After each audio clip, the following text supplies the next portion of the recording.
dealing competitive strategy. You heard about the competitive strategy: low cost, product differentiation, focus on market niche, and strengthening customer and supplier intimacy. अब सबसे पहली चीज होती है कि low cost leadership. What is low cost? Always low cost. Normally देखिए हम normally we discussed about this कि most of the people went to Imtiaz, ठीक है, सेफगार्ड, CSD या normally कि you believe कि cost prices are less than the normal store. Am I right? तो prices is one of the important factor. इसमें क्या होता है कि normally हमने क्या करना होता है इसमें कि आमतौर पे क्या होता है कि वॉलमार्ट के जैसे एग्जांपल दी हुई है. बेटा अगर आप जनरल स्टोर पे जाएं या नॉर्मल शॉप ग्रोसरी शॉप पे जाएं तो वो अगर 10 बैग शुगर के लाते हैं तो जो आपका सुपर स्टोर होगा, मॉल होगा, वो तकरीबन 100,000 बैग मंगवाएगा. जब एक प्रोडक्ट आप थाउजेंड्स में मंगवाते हैं तो वो क्या होती है, उसकी कॉस्ट उसकी क्या हो जाती है, लो. और जब 10 में आती है तो कॉस्ट हो जाती है, बढ़ जाती है. M I right? Yes sir, ठीक है. उसके बाद क्या होता है कि आपका इंफॉर्मेशन सिस्टम की वजह से या आईटी की वजह से क्या होता है, वो लिंक होता है. वॉलमार्ट का जो स्लोगन है कि ऑलवेज लो प्राइसेस, आपके सिस्टम उसके साथ लिंक्ड होता है. Are you okay with this? अब जैसे ही फॉर एग्जाम्पल रिप्लेनिश मैन्युफैक्चरर्स को पता चल रहा होता है कौन कौन सी चीज खत्म है, उसी के मुताबिक आपको डिलीवरी दे रहे हैं, आपकी वेयर हाउसिंग की कॉस्ट बच रही होती है, आपकी प्रोडक्ट्स के डिलेज लॉसेस कम होना शुरू हो जाते हैं, प्रोडक्ट्स प्रॉपर्ली यूज हो रही होती है, तो आपकी कॉस्ट सेव होती है, जो बेनिफिट डायरेक्टली किसको जाता है, कस्टमर को. Are you okay with this? तो आपकी लो कॉस्ट एक होती है. फॉर एग्जाम्पल हम लो कॉस्ट जो सबसे पहली स्ट्रेटेजी होती है, लोग ज्यादा स्विच करते हैं लो कॉस्ट की तरफ. Are you okay with this? Sir एक क्वेश्चन है सर, ये इसमें जो कह रहे हैं लो कास्ट लीडरशिप कह रहे हैं सर, ये लीडरशिप तो ना हुआ, ये तो सर लो कास्ट प्लानिंग या low cost supply chain management through MS system हुआ ना sir. Basically this is basically leadership that you are leading then your competitors. Okay, so what is happening basically कि you are getting the advantages, you are influencing other things ना. तो for example आप ये देखेंगे product है पूरी market में लगी हुई है 5,000 की, आप अगर फॉर एग्जाम्पल 2,000 रुपीज के, तो आप लीड कर जाएंगे ना, आप इन्फ्लुएंस कर जाएंगे कस्टमर्स के ऊपर आप. ठीक है, तो इसका बेसिकली लीडरशिप का पर्सपेक्टिव वो वाला लीडर नहीं है. लीडरशिप में मीन्स यहाँ पे है कि इन्फ्लुएंसिंग अदर कंपेटिटर्स. क्या for example if you are using information system, you will provide more quality products, more valuable products, तो आप क्या करेंगे, लीड कर रहे होंगे. ओके, एज कम्पेयर टू इसके मुताबिक आपकी जो कॉस्ट कम होगी तो वो लीड होगी बाकी निस्बतन कंपेटिटर्स के निस्बत. Are you okay with this? ठीक है. डिफरेंशिएशन ठीक है. Differentiation is basically for example mobile phone है, आप एक मोबाइल फोन 30,000 का ले रहे हैं तो डेफिनेटली वो कॉस्ट कम है, इसको वजह से ले रहे हैं. एक मोबाइल आपका 3 लाख रुपए का है. अब जो 3 लाख वाला स्ट्रेटेजी है उनकी है डिफरेंशिएशन, बिकॉज उसमें कैमरा चीजें वो सारी फिक्स की होती हैं. ठीक है, नई एडिशनल चीजें आ जाती हैं, गूगल है, नाइकी है, एप्पल है, फरारी है. ठीक है, आपके लैम्बोर्गिनी है. Normally what they are selling $2 lakh से गाड़ी और $2,000 का डिफरेंस तो दोनों में है, लेकिन दोनों तो ज्यादा कॉस्ट उसमें नई प्रोडक्ट्स रेंज आईटी की वजह से. फॉर एग्जांपल गूगल में नाइकी का क्या है, नाइकी ने डेवलप्ड शूज, उसमें शूज में क्या करते हैं कि आप अपनी मर्जी के डिजाइन सिलेक्ट कर सकते हैं, अपनी मर्जी के सोल लगवा सकते हैं, अपनी मर्जी की चीजें कस्टमाइज करवा सकते हैं, आप ऑर्डर देंगे वो शूज आपके घर तैयार होकर आ जाएगा ऑन देयर वेबसाइट. ठीक है, तो this is creating the differentiation. Are you okay with this? Yes sir. ठीक है, तो गूगल का क्या है, गूगल देखिए, गूगल इज चैलेंजिंग जो डाटा, जो information, all things are saved. Apple for example आप ये देख लें तो एप्पल जब आईपॉड लॉन्च हुआ तो आईपॉड क्या था, कोई डिफरेंस था, एक छोटा सा म्यूजिक था, लोगों ने बड़े बड़े वो सीडी वाले उठाए होते थे, जाते थे गाने सुनने के लिए. ठीक है, अब वो जब छोटा सा आया पॉकेट में डाला तो that has totally switched, that was giving the differentiation and people pay for that. Am I right? जी सर, ठीक कह रहे हैं सर. ये आईपॉड से आईपैड पे जो आ गए इसका क्या फर्क पड़ा है? आईपैड तो मेरा ख्याल है एक नाकाम स्ट्रेटेजी नहीं रही एप्पल की, और फिर इसका MIS से तो ताल्लुक ना रही है, तो फिर आपकी HRM और बाकी चीजों का इन्फ्लुएंस नहीं आता इसके ऊपर. अच्छा सर, एक चीज ये है कि जब आप आईपैड की आगे में चल के एक केस स्टडी आपसे शेयर करता हूँ, अभी आज के असाइनमेंट भी है, वो मैंने बुक शेयर भी की हुई है. बेसिकली डिस्ट्रप्टिव टेक्नोलॉजी, ठीक है, they are not only competing in that. ठीक है, इसमें ये हो रहा है कि अगर आप इसको ये देखें कि it's has a directly competitor with the Amazon Kindle. आपकी जो किंडल नहीं थी, ऑनलाइन बुक्स वाली थी, ठीक है, ऑफ रीडिंग के लिए, ये उसके साथ compete करने जा रहे थे कि आपके जो बुक्स रीडिंग है या उसके मुताबिक है, तो that was a disruptive technology जिसने चेंज कर दिए बिजनेसेस। और इंफॉर्मेशन सिस्टम या आईटी के साथ इस वजह से कि this is totally linked with the internet, okay, they use the databases, आपके पास थाउजेंड्स में music song everything is available, जो चीजें उसके अंदर आपकी कनेक्ट हुई होती है, ठीक है। HR strategy is very different strategy, जिसमें आप क्या करते हैं, अपने वर्कफोर्स की स्ट्रेटेजीज यूज कर रहे होते हैं। But here we are using from the information system perspective कि what they are developing new products with the help of the internet, जिससे ज्यादा लोग आपस में कनेक्टेड होते हैं, वो ज्यादा चीजें उनको चेंज करते हैं। Are you okay? जी सर, ठीक हो गया, बिल्कुल sir. Focus on market niche and normally, जी प्लीज सर अलाउ करें सर, मैं थोड़ा सा सर मुर्तजा भाई की बात को अगर एड्रेस कर दूं sir, if you allow me sir. जी प्लीज। सर आईपॉड जब लॉन्च हुआ था सर, उसका पर्पस डिफरेंट था। That was for basically sir music या हमारे for listening purpose basically. That was portable device sir, कि हमारे पास जितना हैंडी होगा हमारे लिए उतना कन्वीनियंट होगा।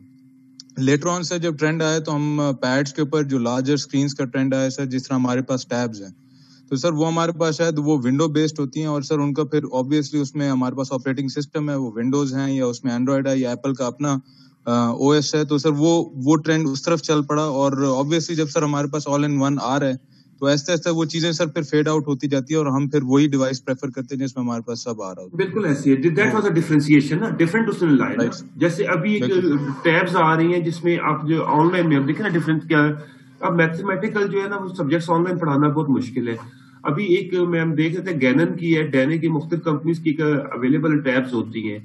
अब वो क्या होता है कि आप ऑनलाइन क्या करेंगे, उस पे जिस तरह हमारी स्क्रीन होती है, आप कुछ भी लिखते जाएंगे और वो स्क्रीन पे आपके आ जाएगा। तो आपके जो मैथमेटिकल क्वेश्चंस हैं या वो चीजें वो different, so this is a different technology ना।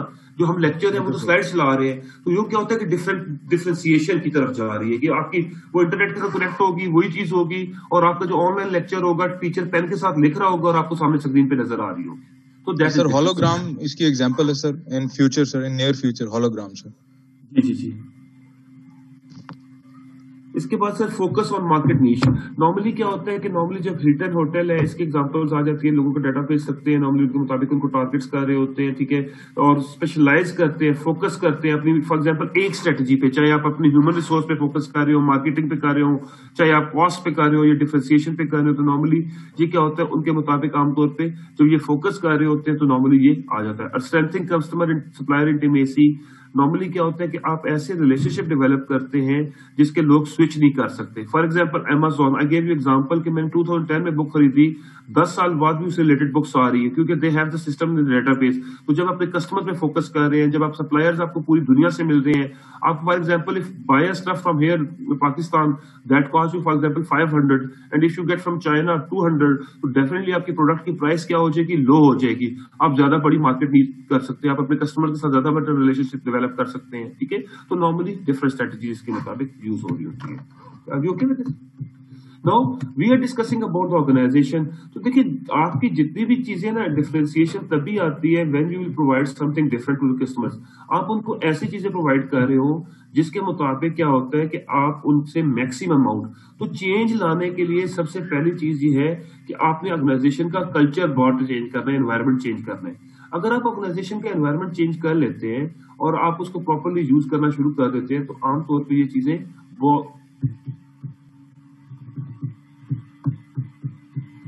I'm sharing this video with you, just take it like example that how they change their culture is, और फिर हम अगर IT सेक्टर में अगर देखें कंपैरिजन करें तो उसको आपको डिफरेंस नजर आएगा। You can see the screen. Sana screen देख सकती है? सुमेरा स्क्रीन नजर आ रही है आपको? जी सर आ रही है। देखो इसके बाद मुझे बताइए कितने लोग गूगल में जॉब करना चाहेंगे, जिसे एक बार देखने के बाद आप भी कहेंगे कि इससे बेहतर कोई दफ्तर नहीं देखा।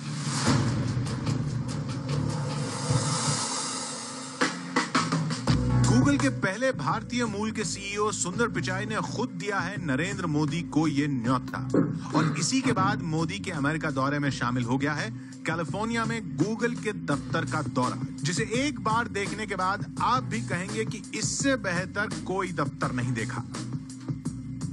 It's an honor to be welcoming Prime Minister Modi to Silicon Valley this coming weekend. There is tremendous excitement for your visit amongst all Googlers and the entire Indian community. Prime Minister Modi, welcome to Silicon Valley. We hope your visit will energize people in the Valley, excite Indians all across the country, and renew and strengthen our partnership.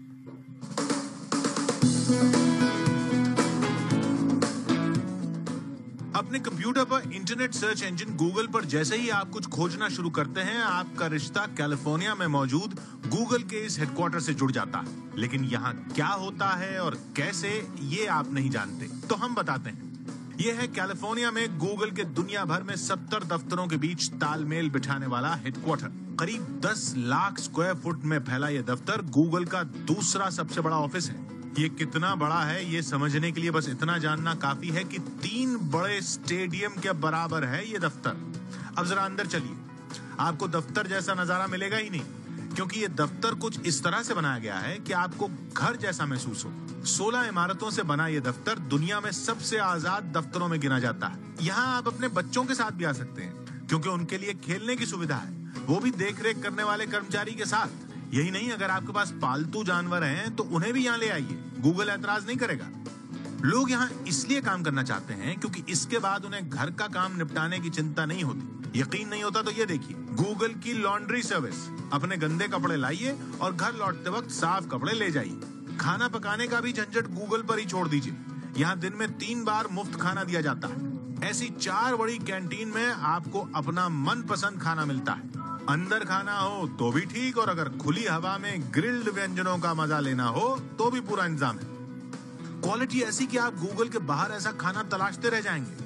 हजारों कर्मचारियों को खाना परोसने के लिए फल और सब्जियां भी गूगल बाहर से नहीं खरीदता। देखिए, गूगल के इस कैलिफोर्निया वाले परिसर के हेड शेफ खुद सब्जियां उगाने में जुटे रहते हैं। खाना खाएंगे तो वजन बढ़ेगा तो गूगल के जिम में चले आइए। चर्बी को पसीने में बहाइए और फिर गूगल के पूल में डुबकी लगाइए। मन नहीं लग रहा तो इन अलग अलग डिजाइन के कैबिन में बैठकर म्यूजिक का आनंद लेने की भी सुविधा है। गूगल के दफ्तर का अपना मसाज पार्लर भी है, और जरूरत से ज्यादा काम करने के बाद सोने की ऐसी हाईटेक सुविधा भी है। अगर इसमें दम घुटता है तो फिर यहां सोकर हो जाइए तरोताजा। दूसरे हिस्से में जाने के लिए वही बोरिंग लिफ्ट नहीं इस्तेमाल करना चाहते तो इस फायर पाइप का इस्तेमाल कीजिए, या फिर ऐसी स्लाइड का। अगर एक इमारत से दूसरी इमारत में जाना हो तो पैरों को कष्ट देने की जरूरत नहीं है। गूगल की ये रंग बिरंगी साइकिलें कब काम आएंगी। और हाँ, अगर आप सोच रहे हैं कि पैसा कमा के कार खरीदेंगे तो आपको उसकी भी जरूरत नहीं है। गूगल के रिसेप्शन से इलेक्ट्रॉनिक चाबी उठाइए, पार्किंग में खड़ी गूगल की इन शानदार कारों में किसी से भी निकल जाइए। काम हो जाए तो वापस कार खड़ी कर दीजिए। गूगल ईंधन का पैसा भी नहीं लेगा। इन सुविधाओं पर गूगल सालाना 500 करोड़ रुपए से ज्यादा खर्च करता है, और वो इसलिए क्योंकि उसे अपने कर्मचारियों की फिक्र करनी आती है। यही वजह है कि गूगल के दफ्तर में ही हॉस्पिटल भी है, जहां मुफ्त में इलाज होता है। यहाँ के कर्मचारी न तो हेल्थ इंश्योरेंस करवाते हैं और न जीवन बीमा, क्योंकि अगर किसी कर्मचारी की नौकरी के दौरान मौत हो जाए तो परिवार को गूगल अगले 10 साल की तनख्वाह मुफ्त देता है।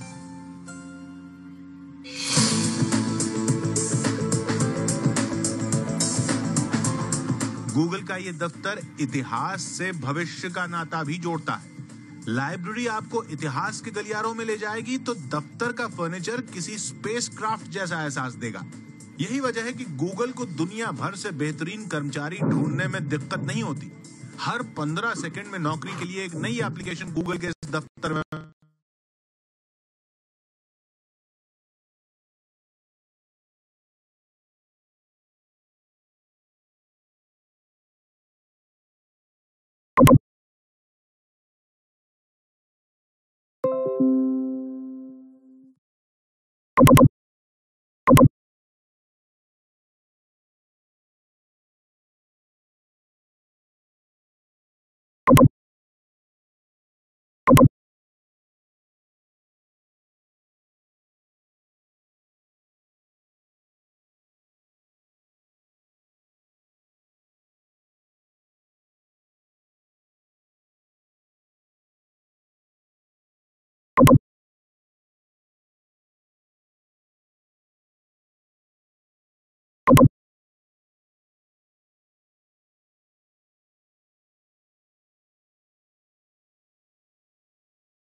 retain its employees sir, और क्या क्या उनको perks और incentives देने हैं सर। दूसरी चीज सर ये है कि sir despite all this facilities या कुछ भी है सर, डेटा पर सर अभी भी जैसे उन्होंने हमें बताया सर, उनका एक चीज उसने मेंशन की थी कि सर एक नहीं बल्कि कई कॉपीज पड़ी होती हैं, even if they have to destroy that certain chip या कुछ भी है सर। सो दैट मीन्स कि सर ये सारी गेम डेटा की है, और डेटा वही बात है सर, MIS में हमारा कितना इंपॉर्टेंट रोल प्ले करता है, मार्केट में कितना इंपॉर्टेंट रोल प्ले करता है, ये हमें नजर आता है sir. Thank you. Sir sir Google ने जो अपनी ये सारी एम्प्लॉयर्स को बेनिफिट दे रहे हैं, सर्टेनली एक टर्म यूज होती है जिसे हम कहते हैं कि प्रॉफिटेबल एक ऑर्गेनाइजेशन होती है। With these facilities they are providing, IT को तो इन्होंने एक दूसरी नहज पे ले गए, लेकिन उसकी वजह ये है कि इन लोगों ने पूरी दुनिया से वो ब्रेन ड्रेन हासिल कर लिए because of providing such facilities. आप देख लें वो जो लोग इन फैसिलिटीज को एंजॉय करते हैं तो वो अपना 100% देते हैं। और yes, वो पूछ रहे थे स्टार्ट में, वो यही कह रहे थे कि MIS से कैसे, हमारा जो चैप्टर पढ़ रहे हैं हम इसमें ये पढ़ रहे थे ऑर्गेनाइजेशन का। तो जब हम ऑर्गेनाइजेशन को पढ़ेंगे तो ऑर्गेनाइजेशन का जो कल्चर है, जो पॉलिटिक्स है, वो आपके जितने भी इन्फ्लुएंसेस होते हैं, एनवायरमेंटल फैक्टर्स होते हैं, when you are retaining your people, आप उनको अपने साथ रखेंगे, आप उनको कल्चर प्रोवाइड करेंगे, ओपन कल्चर होगा तो उनके जो कॉन्फ्लिक्ट्स होंगे वो बहुत इजीली रिजॉल्व होंगे। For example when you are at work and you are stressed out that you need to travel there, आपको 5 बजे के बाद आपने वहां जाना है, आपने ये काम करना है, तो नॉर्मली अगर आप ये देख लें तो यू विल, जैसे अभी उन्होंने बताया था, हम बात की है कि दे विल गिव 100% आउटपुट। तो आमतौर पर जो सबसे इंपॉर्टेंट चीज होती है कि ऑर्गेनाइजेशन कल्चर में जब आपका कल्चर ऐसा डेवलप हो जाएगा कि आप लोग you will feel more relax to reach at work, कि आपको पता होगा कि मेरा कोई ऐसी टेंशन नहीं है, एक स्ट्रेस एनवायरनमेंट में नहीं जा रहा, मैं कोई जंग लड़ने नहीं जा रहा, बल्कि मैं एक अच्छी आउटपुट देने जा रहा हूँ, तो आपकी प्रोडक्टिविटी खुद ब खुद उसमें हायर हो जाएगी। जी जी प्लीज सर। इसमें अल्टीमेटली सर टाइमिंग्स भी मैटर नहीं करेंगे सर, ऑब्वियसली फिर अगर हम वो 9 to 5 वाला या 8-9 घंटे वाला वो चीज खत्म हो जाएगी, दिन रात सर काम हो रहा है और हमें घर वाला माहौल भी उधर मिल रहा है, so we won't be that concerned about definitely true। और फिर सबसे बड़ी बात ये है कि आपकी जब परफॉर्मेंस अच्छी होगी तो आपकी जो आउटपुट भी है वो सारी आपकी कल्चर या एनवायरनमेंट से आती है। जी सुमेरा प्लीज।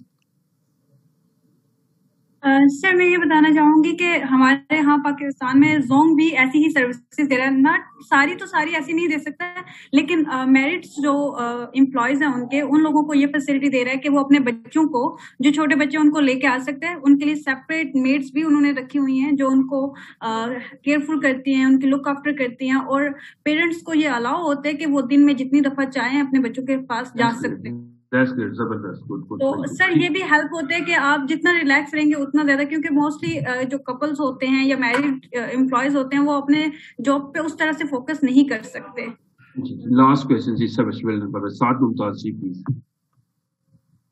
जी सर, जैसे कंटेम्प्रेरी इन्वायरमेंट में हमने वर्क फ्रॉम होम की एग्जांपल भी देखी, तो इनका जो जॉब इन्वायरमेंट है सर, मुझे उससे थोड़ी सी क्यूरियोसिटी हो रही है कि क्या ये जॉब इन्वायरमेंट या इस तरह से सारी चीजों को लिंक करना सिर्फ IT सेगमेंट में फ्रूटफुल हो सकता है या सारे सेगमेंट्स में इसके रिजल्ट्स आ सकते हैं? सर दो ऑर्गेनाइजेशन है जहाँ पे स्ट्रॉन्ग कल्चर है, जैसे आपकी मिलिट्री है, पुलिस है, आपकी बाकी जो जहाँ स्ट्रॉन्ग कल्चर है, जहाँ प्रॉपर रूल्स रेगुलेशन अप्लाई होते हैं, वहाँ पे ये कल्चर शायद अडॉप्ट करना बहुत ज्यादा मुश्किल हो या ये चीज नहीं आ सकती।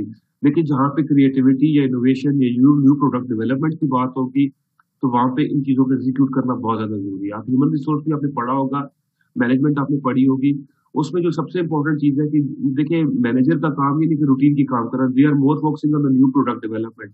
अगर हम जितना अभी पढ़ रहे हैं या ऑर्गेनाइजेशन का देख लें तो ये IT या IS के साथ ज्यादा लिंक, इस वजह से मैं इसके साथ कर रहा हूँ क्योंकि this is my main core topic.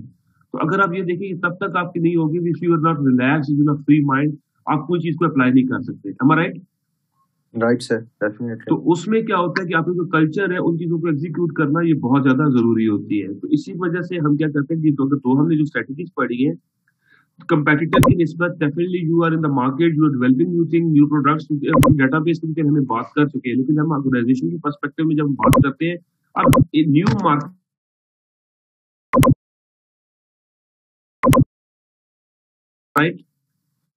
Right sir. Are they continuously, their team will be involved, they will be fully involved, they are developing on the substitute products कि क्या नई से नई प्रोडक्ट्स आ सके ताकि लोग उसको बेटर यूज कर सके।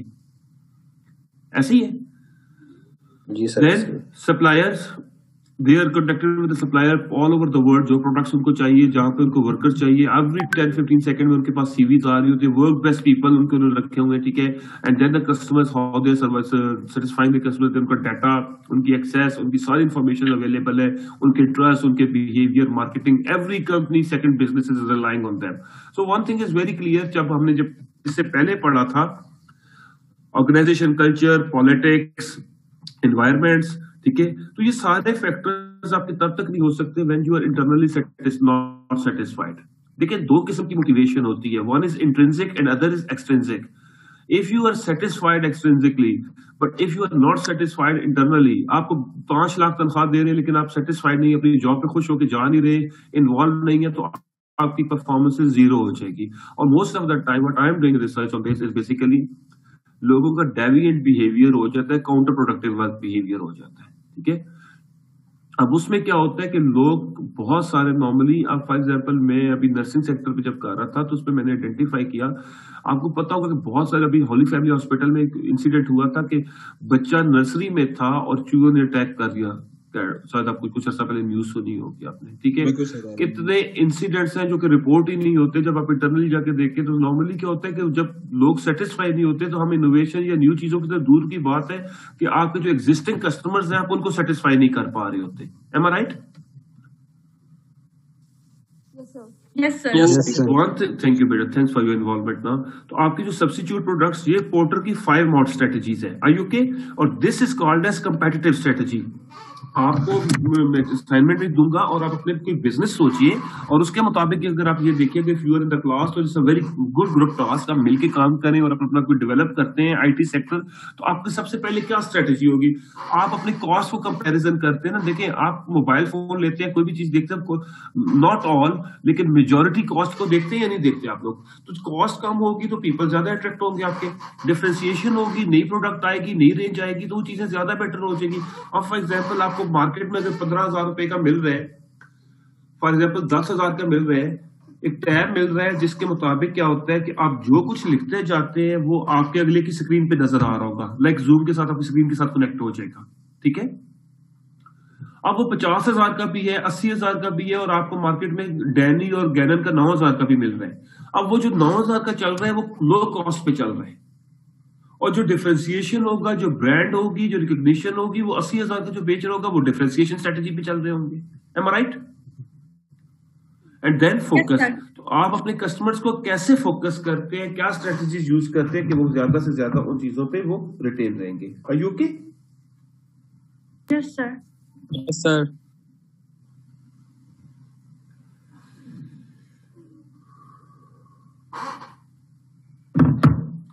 Strengthening customer and supplier intimacy, ठीक है।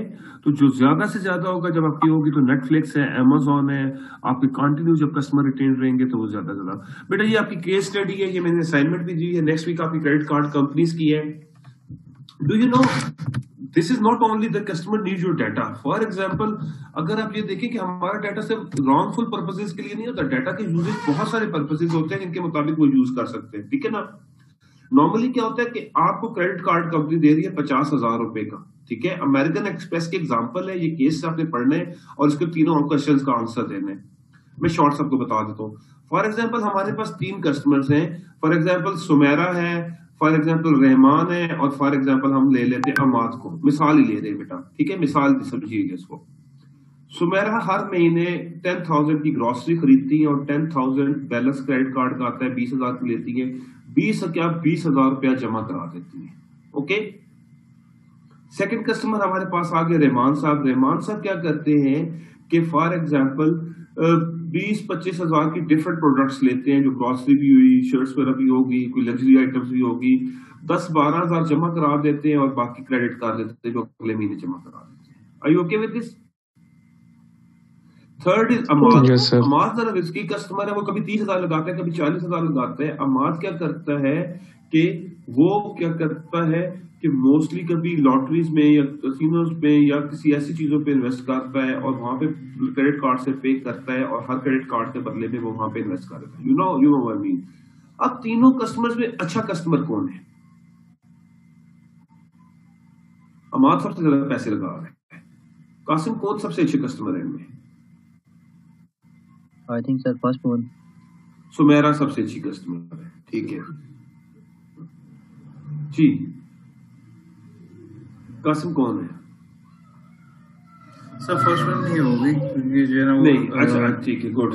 सुमेरा का अच्छा सुमेरा क्या है, 10,000 लगा रही है, 10,000 वापस कर रही है। अब सुमेरा का प्रॉब्लम क्या है कि उससे कंपनी को क्या फायदा हो रहा है? क्रेडिट कार्ड कंपनी को तो कुछ फायदा नहीं हो रहा, ना वो इंटरेस्ट पे कर रही है, ना वो एक्स्ट्रा पेमेंट कर रही है, वो तो उसका कर रही है। रहमान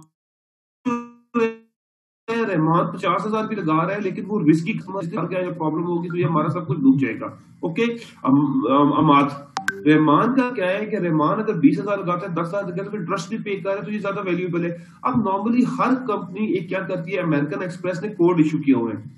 आप फॉर एग्जाम्पल ग्रोसरी एंटर करते हैं 0153, तो जब भी आप ग्रोसरी आइटम्स ऐड करेंगे तो 0153 आ जाएगा। आप petrol, fuel, diesel, gas, CNG कुछ भी स्पेंड कर रहे हैं 0154 हो जाएगा।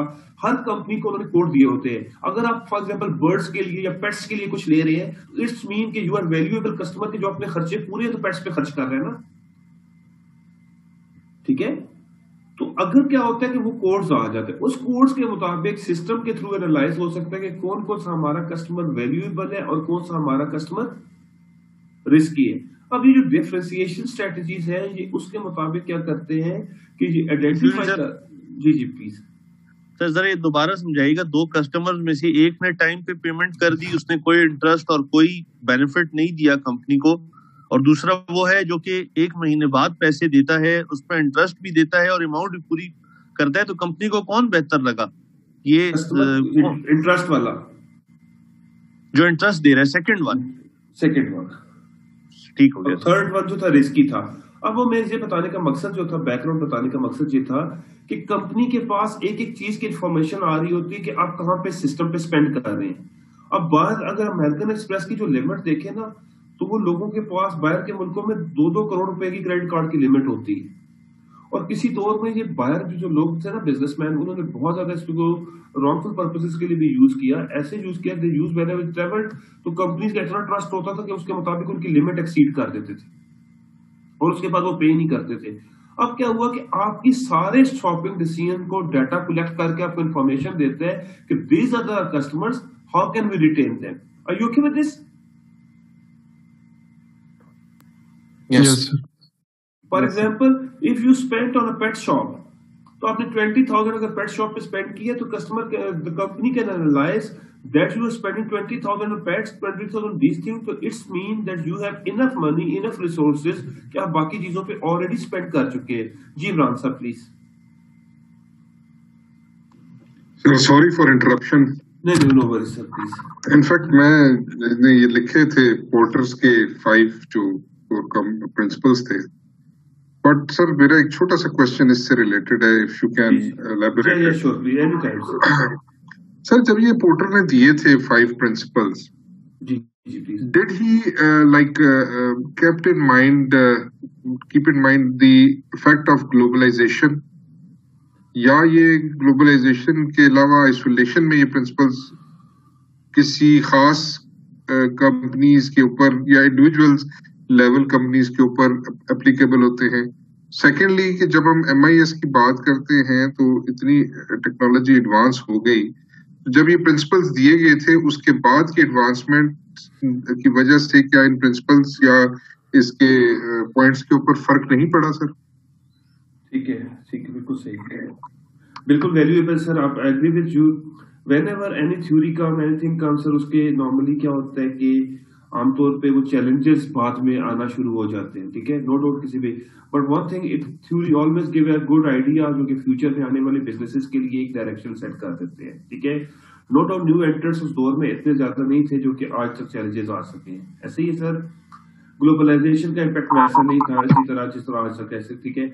नॉर्मली क्या होता है कि इफ ट्राई टू नॉर्मली आमतौर पे, but this 5 forces model sir आप ये देखिए कि ओवरऑल हमें कहीं ना कहीं हमारे बिजनेस के लिए, हमें आइडेंटिफाई करने के लिए एक बहुत अच्छा चैलेंज हो सकता है। आज अगर चल के हम पढ़ेंगे तो वर्चुअल बिजनेस मॉडल्स आ चुके हैं, उसमें आप ये देखिए कि तमाम सप्लायर आपस में कनेक्टेड हो चुके हैं, ज्वाइंट हो चुके हैं, but somehow we can't ignore this model, क्योंकि reason is this because if you are in a market and you have to realise, you have to focus on your competitors, ठीक है। But definitely if from the global perspective अगर देखें तो new entrants हमारी global village हो चुके हैं। हमने ट्रेडिशनल बिजनेस मॉडल से, लेकिन अब पहले जहाँ पे हमारे कंपेटिटर्स लोकल होते थे, वहां पे अब हमारे कंपेटिटर्स इंटरनेशनल ब्रांड्स एग्जिस्ट करना शुरू कर दिए। फॉर एग्जांपल अगर हम डाइनर्स का ब्रांड है तो अब हमारे साथ लिवाइस, गुची, बाकी ब्रांड भी कम्पीट करना शुरू कर दिए। तो हमने न्यू मार्केट एंट्रेंट्स में या फिर ट्रेडिशनल कंपेटिटर्स की रेंज बढ़ा दी है, but still it is existing. Although there are few things, challenges होते हैं, और हर कल्चर या आपको हर डायनामिक जो होते हैं वो डिफरेंट पे, उस पर डिफरेंट अप्लाई होते हैं। जैसे मैस्लोज की थ्योरी देख लें आप, उस दौर में उसने मोटिवेशन के जो फैक्टर्स दिए थे, बहुत सारे मुल्कों में वो थ्योरी अप्लाई उस तरह नहीं हो रही होती, डायरेक्टली नहीं इन्फ्लुएंस हो रहा था, लेकिन कई कंट्रीज में आपने देखें कि हम वो पहली स्टेज पे एग्जिस्ट कर रहे होते हैं। तो हर कल्चर या हर जगह पे वो वेरी कर रहा होता है उसके मुताबिक, but somehow if we can relate this, so it's quite relevant with our business model with the help of information systems. Thank you sir. मैं सर लिंक दोबारा सेंड कर दूं, 1 मिनट में, यही ग्रुप